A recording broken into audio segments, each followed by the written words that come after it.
Kristo Jesus, sana po kayo ay nasa mabuting kalagayan. Patuloy po natin ipagdarasal ang bawat isa, lalo na yung mga kapatid natin na ngayon ay nakakadanas na ng hagupit ng malakas na bagyo na paparating at nasa loob na rin ng ating bansa ngayon.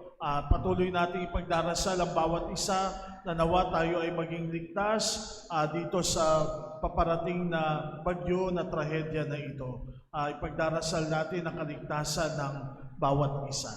Sa araw na ito, ipinagdiriwang natin ang palasyong simbahan sa Laterano doon sa Roma.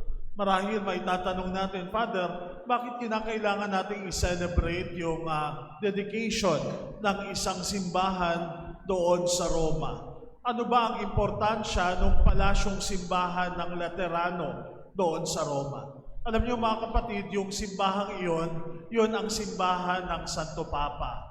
Yun po ang katedral ng Roma, kung saan ito ay sumisimbolo ng pagkakaisa ng lahat ng simbahan. Ito po yung pinakaunang-unang simbahan na natayo noong panahon pa ni Constantino, na kung saan ito ay idinonate ng pamilya Laterano sa simbahan at si Constantino ay nagpatayo ng simbahan para sa simbahang Katolika.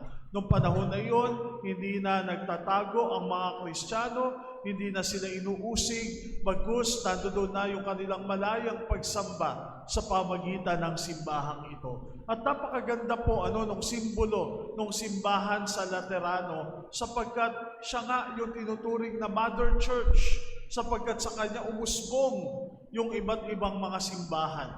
Kahit na yung mga basilika doon sa Roma ay nanggaling sa kanya. Doon nagmula, di ba? Batid natin yan, kaya natin tinatawag na Mother Church, sapagkat sa kanya nagmula yung mga simbahan, sa kanya umusbong yung mga simbahan. Parang dito sa atin, sa Pilipinas, yung Manila Cathedral ay tinuturing natin na Mother Church, sapagkat karamihan ng mga simbahan dito sa atin, lalo tigit dito sa Luzon, ay nagmula doon sa Manila Cathedral. At bawat diocese ay meron din pong katedral na tinatawag. At yun din ay tinatawag natin na Mother Church nung diocese, sapagkat doon nagmumula din yung iba't ibang mga simbahan. So ganun po yung importansya ng simbahan doon sa Laterano. At ngayong araw na ito ay ginugunita po natin yung kanyang dedication, yung kanyang anibersaryo. Kaya importante na pagnilayan natin, ano nga ba yung simbahan? Ang simbahan ba ay yung simbahang bato lang? Kapag ba sinabi natin simbahan at halimbawa pinadrawing tayo, ano ba ang simbahan? Ang madalas mang idodrawing natin ay yung simbahang bato at merong krus doon sa itaas. Alam niyo, minsan merong isang dayuhan na naligaw doon sa barangay at hinahanap niya kung nasa saan ang simbahan. Tinanong niya yung mga taong mga nakatambay doon sa kanto at sabi niya, nasaan ang simbahan dito?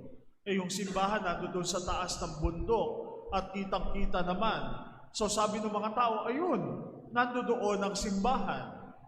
At pinuntahan ng dayuhan yung daan patungo doon sa simbahan.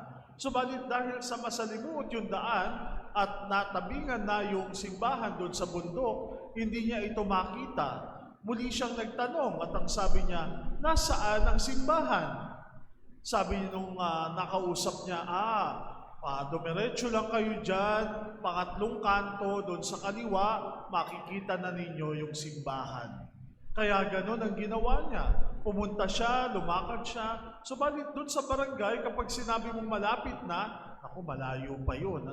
Kaya nga hindi rin niya nakita kung nasa saan ang simbahan. At sa pangatlong pagkakataon, nagtanong muli siya. At ang sabi niya doon sa mga tao, nasaan ang simbahan? Yung isa ay tumayo at ang sabi, siya at ako, kami ang simbahan. Mga kapatid, kung titignan po natin, ang simbahan ay hindi po lamang yung simbahang bato. Bagkus ang simbahan ay ang buhay na templo ng ating Panginoon, na ikaw at ako ay bahagi tayo ng simbahan. Alam niyo, nung minsan, na nagkaroon ng malakas na paglindol doon sa Bohol at yung mga lumang simbahan ay gumuho. Subalit nagpatuloy ang pananampalataya, nagpatuloy yung mga sakramento, nagpatuloy yung mga misa, na kahit na nandoon sila sa labas ng gumuhong mga bato doon sa simbahan, subalit ang pananampalataya ay buhay na isinasabuhay ng mga tao. Kaya nga mga kapatid, kapag sinabi nating simbahan, hindi lamang ito yung bato na simbahan, sapagkat ito ay naluluma, ito ay nasisira. Dadating at dadating ang panahon na ito din ay mawawasak. Marahil dahil sa kalamidad, marahil dahil sa bagyo, sa lindol, sa unos, sa sunog. Subalit ang simbahan na buhay ay mananatili. Hayaan niyo pong tulungan tayo ng mga pagbasa natin ngayon para lalo pang palalimin ano nga ba ang ibig sabihin ng simbahan at ano ba ang nagagawa ng simbahan sa bawat isa sa atin. Sa ating unang pagbasa ngayon, ibinabalik tayo doon sa aklat ni Propeta Ezekiel. Alam natin, yung kapanahunan ni Propeta Ezekiel, sila ay nandoon sa disyerto. Sila ay pinatapon. Wala silang hari, wala silang pari, wala silang bayan, wala silang lupa, wala silang templo. Sila ay nandoon sa Babylonia. At nandoon yung isang vision ni Propeta Ezekiel. At ano yung vision na yon? Na sa kanilang pagbabalik doon sa Jerusalem, makikita nila yung isang templo ng Diyos. At yung templong iyon, doon nagmumula yung umaagos na tubig. At yung pag-agos ng tubig na yon, ang lahat ng madaanan ay nagiging buhay. Kaya nga mga kapatid, ganun pala yung imahen ng simbahan. Yung imahen ng simbahan ay tila baga ito ay stream. Ito ay isang ilog na kung saan ang madaanan ay nagkakaroon ng buhay. Di ba, nang tayo din ay binyagan sa pamagitan ng tubig ng binyag, nandoon yung buhay na ipinagkaloob sa bawat isa sa atin. Na sana ang paghamon sa atin, yung tubig na yon ay manatiling umaagos at dumadaloy. Huwag nating hayaan na matuyo ang ilog na yon. Huwag nating hayaan na mawala yung tubig na yon, bagkus ito ay patuloy na dumaloy sa bawat isa sa atin. Ang simbahan ay daluyan ng biyaya ng pagpapala ng Diyos. Kaya nga mga kapatid, ang bawat isa sa atin ay bahagi ng simbahan. Tayo ay daluyan ng pagpapala ng Diyos. Pangalawa, sa ating ikalawang pagbasa ngayon, sinasabihan naman tayo ni San Pablo, tayo yung mga buhay na bato. Kung titingnan natin yung structure ng ating simbahan, may mga hollow blocks na inilalagay, may mga buhangin na inilalagay, may mga graba na inilalagay. Subalit, ang simbahan ay yung mga buhay na bato. Ang bawat isa sa atin ay bahagi ng simbahan, na kung saan si Jesus, yung cornerstone na tinatawag. Alam niyo mga kapatid, maganda yung meaning ng cornerstone. Alam natin na nung kapanahunan ng ating Panginoon, merong mga arko na tinatawag sa architecture. At doon sa mga ark na yon, kapag pupunta kayo sa mga simbahan, meron doong cornerstone, yung pinakagitna. Importante yung pinakagitna. Bakit? Sapagkat yun yung hold ng pinakabigat ng arko na yon. Importante na yung pinakagitna ay maayos, maganda at matibay. Kaya nga tinitingnan nila kung ito bang batong ito ay karapat-dapat na maging cornerstone ng isang bahay, ng isang tahanan, ng isang templo. Alam niyo mga kapatid, doon sa Holy Land, merong isang lugar doon na kung saan ay tapunan ng mga rejected na mga cornerstone. May isang lugar doon na kung saan yung mga bato na hindi nila gusto ay itinatapon doon sa lugar na yon. At yun yung bato, ayun yung lugar na kung saan tinatawag na Kalbaryo. Yung Kalbaryo daw, yun ay tapunan ng mga rejected na mga bato. Ano ba nangyari sa Kalbaryo? Naalala nyo ba? Ano nangyari sa Kalbaryo? Di ba doon ipinako si Jesus? Doon sa Kalbaryo. Di ba sabi sa Bible, yung batong itinakwil ng tagapagtayo ay siyang batong naging panulukan na katitisuran ng karamihan.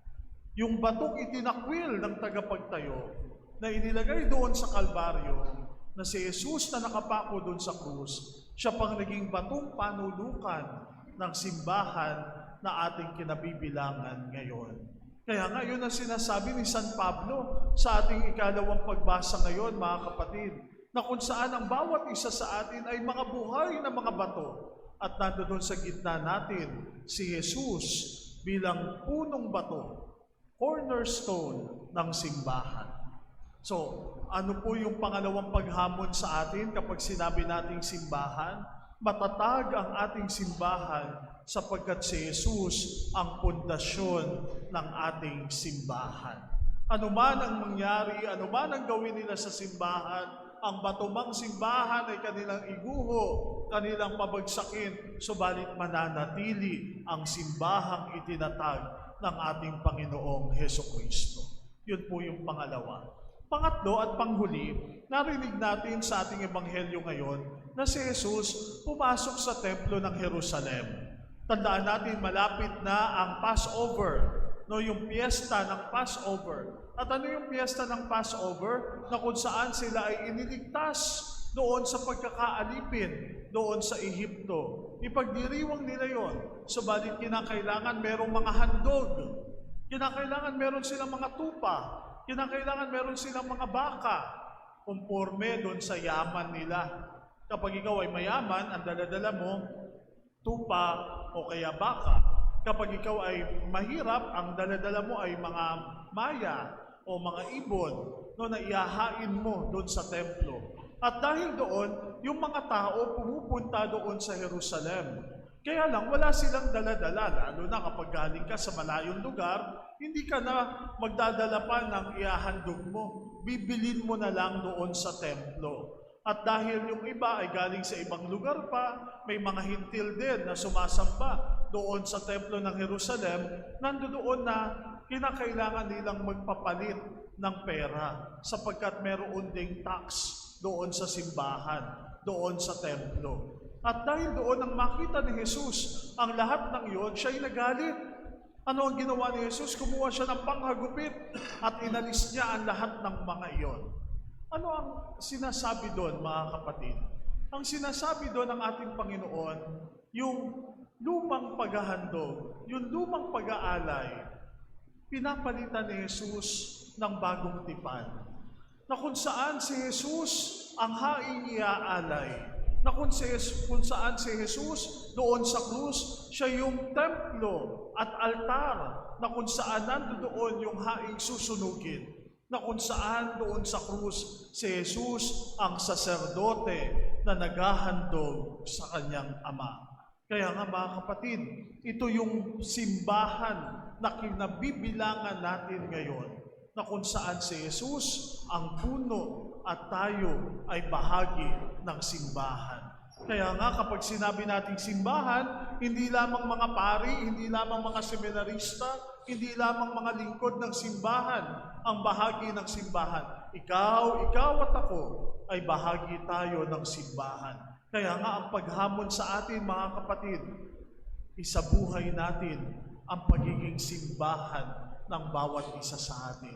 Nang tayo binyagan, tayo naging templo ng Espiritu Santo. Ang katawan natin ay pinananahanan ng Espiritu Santo. Nawa, igalang natin, alagaan natin, ipagtanggol natin ang simbahang itinatag ng ating Panginoon. Amen. Magsitayo ang